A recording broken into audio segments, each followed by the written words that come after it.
নমস্কার বন্ধুরা, রান্নাঘর রহস্যে স্বাগত। আজকে আবার আমি রান্না নিয়ে ফিরে এসেছি। তো আজকে আমি দেখাবো হচ্ছে ডিমের ঝোল। তার জন্য আমি প্রথমে এখানে ডিম, আলু, পেঁপে সেদ্ধ করে নিচ্ছি। এখানে পেঁয়াজ কেটে নিয়েছি, এই কটা রসুন লাগবে। এবার রসুনটা শিলে বেটে নেওয়া হবে। রসুন বাটা হয়ে গেছে। কড়াতে সর্ষের তেল দিয়ে দিচ্ছি। কড়াইতে বেশি তেল দিয়ে দিয়েছিলাম বলে মা বললো কিছুটা তেল তুলে রাখতে, তো তোলাও হয়ে গেছে, অল্প তেল। মা কড়াইতে পেঁয়াজ দিয়ে দিচ্ছে। এখানে মা ভালো করে পেঁয়াজটাকে ভেজে নিচ্ছে। দেখো পেঁয়াজটা কিন্তু ভালোই লাল হয়ে গেছে। এবার এর মধ্যে দিয়ে দিয়েছে হচ্ছে রসুন বাটা। রসুন বাটাটা দিয়ে কিন্তু ভালো করে ভাজতে হবে, নাহলে কিন্তু কাঁচা রসুনের গন্ধ ছাড়বে। রসুন বাটার জলটা দিয়ে দিচ্ছে।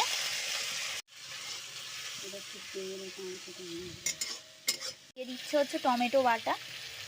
এবার এর মধ্যে সামান্য পরিমাণে জল দিয়ে দিচ্ছে। এবার লঙ্কা গুঁড়ো দিয়ে দিচ্ছে। এখানে যদি জল না দিয়ে মশলা কষানো হয় মশলাটা পুড়ে যেতে পারে, তাই জলটা দিয়েছে। চামচ হলুদ গুঁড়ো,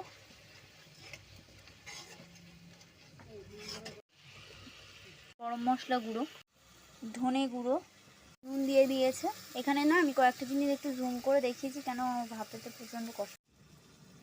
মধ্যে মা পেঁপে দিয়ে দিচ্ছে, আলু। এবার এটাকে আলু পেঁপের সাথে ভালো করে কষাচ্ছে। মা যখন কষাচ্ছিল মাখিয়ে নিয়ে একটুখানি খেয়ে দেখলাম, এর টেস্ট দারুণ হয়েছে। কমপ্লিট। এবার এর মধ্যে জল দিয়ে দিচ্ছে। এবার একে একে মা ডিমগুলোকে দিয়ে দিল। ডিমের ঝোলের কালারটা কত সুন্দর হয়েছে। রেডি হয়ে গেছে ডিমের ঝোল। ভিডিওটা ভালো লাগলে like, comment, share and subscribe. দেখা হবে নেক্সট ভিডিওতে। টাটা। তৈরি হয়ে গেছে ডিমের সুস্বাদু ঝোল।